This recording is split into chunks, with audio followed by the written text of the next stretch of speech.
Okay, y'all, today we're going to do a Butterfinger cake. It's really easy. It goes back to the old-fashioned, well, I say old-fashioned, poke cake.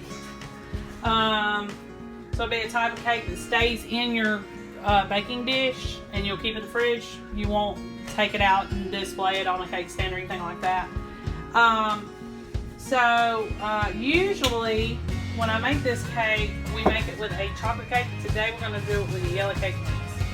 So what you need to do is make your cake according to package directions.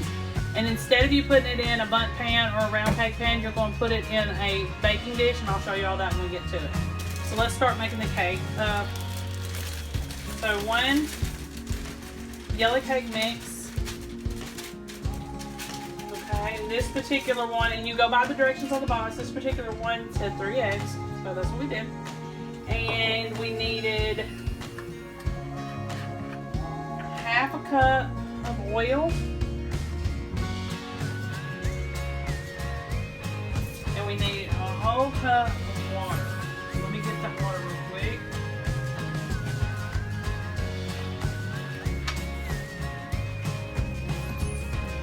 Okay.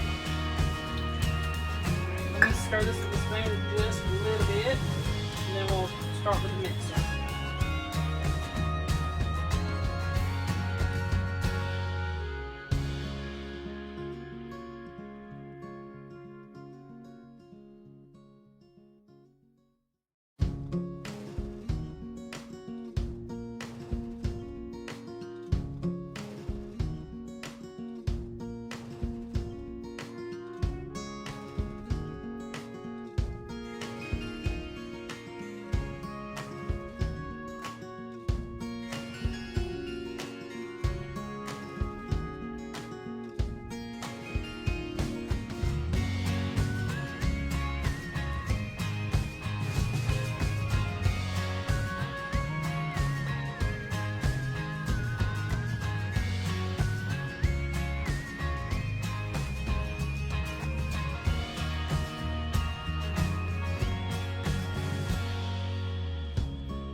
So now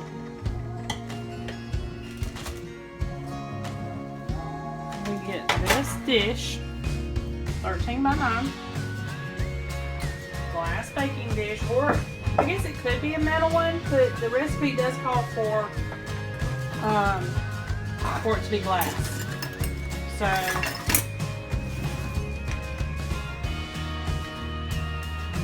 and my oven's already preheated to 350, just like the cake mix box said. So this is nothing. The real work starts with what you put on it when it comes out. And it's really simple to do. So you'll really like it. Okay, let me get this in the oven, and when it comes out and it's cooled, I'll show you what we'll do next.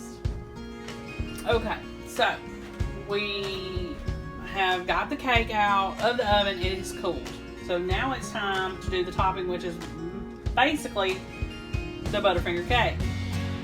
Right now, the cake is just regular old yellow cake mix, mixed up, nothing special. Alright, so for the topping, you need to take a can of sweetened condensed milk. It's the sweet kind of milk. You can use the caramel ice cream topping that comes in the glass jar. I had just the caramel syrup, so we're going to see how this goes. Pour it in together. Okay. Let's see. Stir it. You need to mix that together.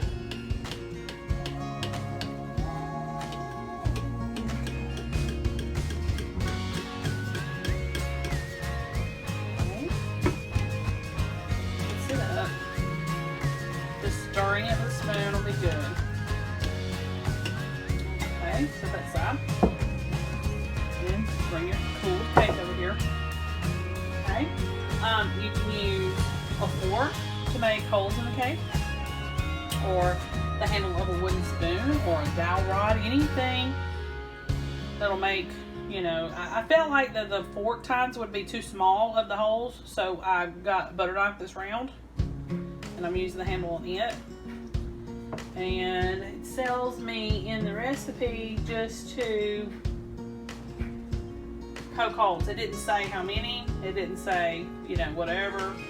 So I'm just going to poke some holes.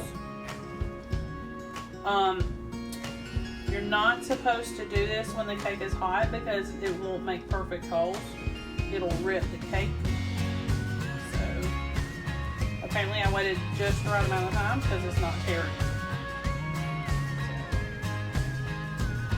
So, random little holes everywhere.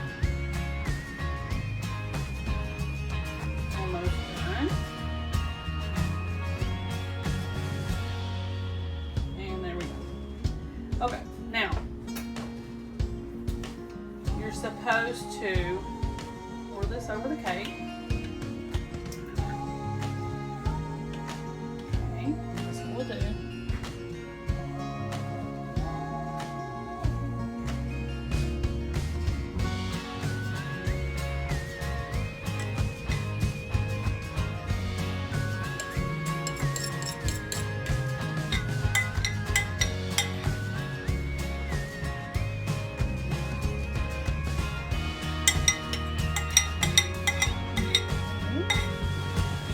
Next thing,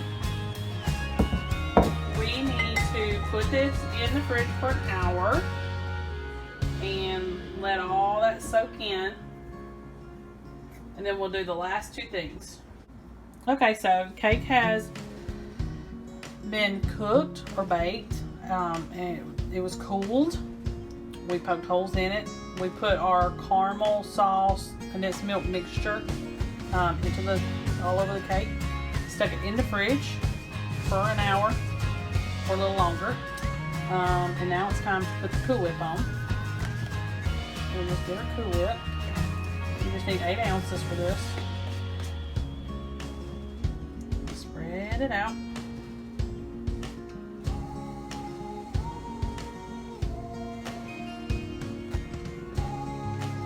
This is like your icing, I guess.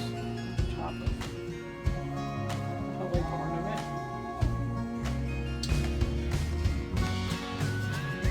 Spread over the cake. Nothing fancy.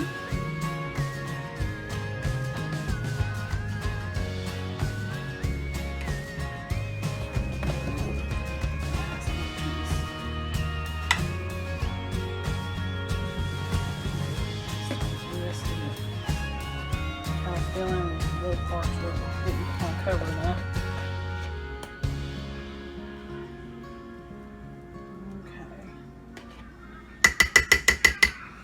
Okay.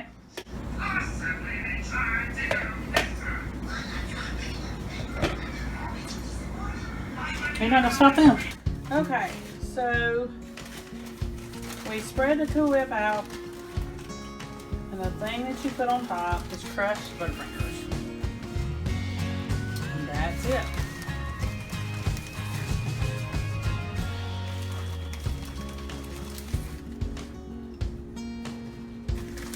Really easy, really simple, really great idea for like a church potluck. This would be a really great cake today. Of course, if it's going to sit out in the heat, I probably wouldn't invite that, but